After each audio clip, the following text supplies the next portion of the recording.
"It is good to know," said the old man, as he stood on the hilltop looking out over the valley to the mountains beyond, "that all this belongs to us."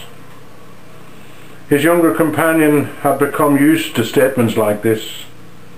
He knew them to be completely untrue, because the old man appeared to him little more than the clothes he stood up in. Notwithstanding that, he had about him an aura of contentment, which was both admirable and enviable. The young man, although having an outward appearance of success, was troubled.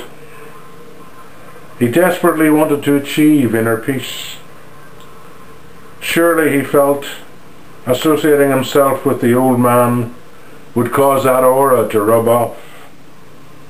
Therefore he was moved to seek out the old man's company.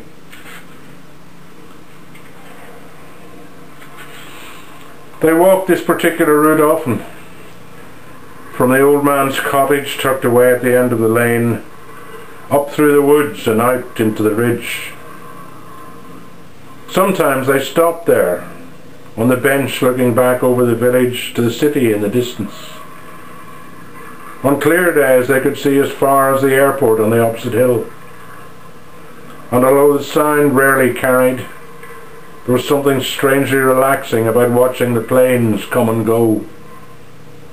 More often, like today, they walked on along the ridge to the place where they currently sat, sheltered from the breeze by the cairn at their backs, and looking up the valley which marked the path of the river to the place where the sun would eventually set.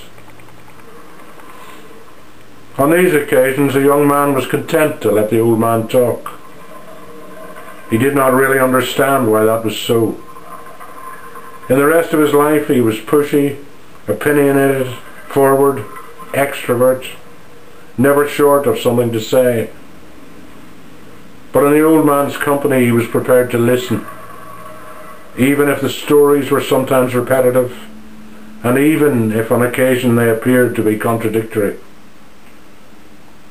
Today the old man said, "I want to tell you a story.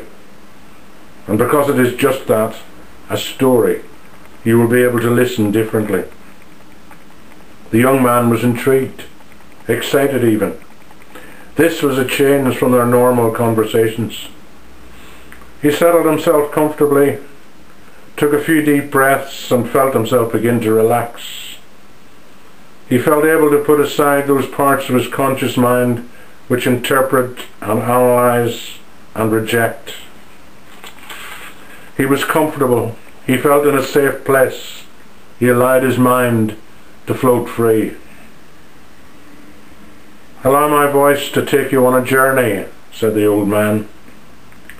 And as he continued with those magic words, "once upon a time," the young man felt parts of himself, grateful to be free, drift away, drift back down the ridge to the bench, and tuck themselves away in a hollow.